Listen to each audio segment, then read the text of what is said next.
सत श्री अकाल जी, तुहाडा स्वागत है बेबे दी पंजाबी रसोई विच। अज लैके आए तुहाडे लई धनिए दी चटनी। ये अपन ने 100 ग्राम ले लिया धनिया जी, हरियां मिर्चां ले लिया और लहसुन ले लिया, अदरक ले लिया, नमक ले लिया। कुंडे ते सोटे दी चटनी है जी।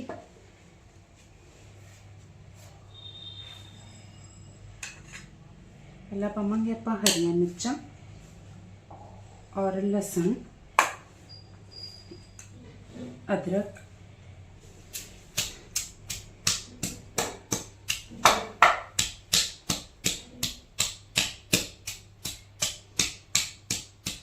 थोड़ी जी मिर्चां कुट के फिर आप पावांगे धनिया जी।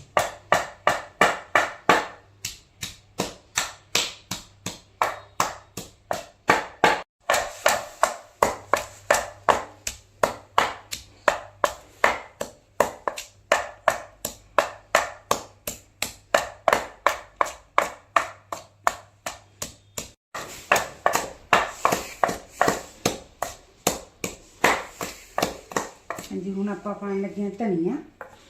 धनिया अपने धो लिया सी। नमक आपां टेस्ट के हिसाब नाल पाना जी।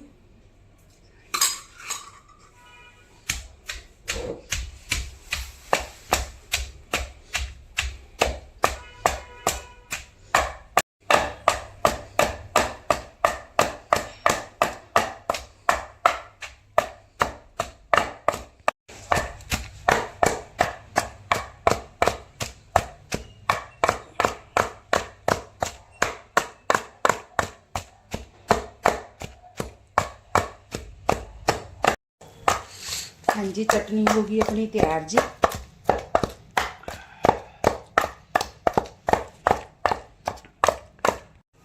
हाँ जी, चटनी हो गई तैयार। इन्हें आप कौली च कढ़ लेने।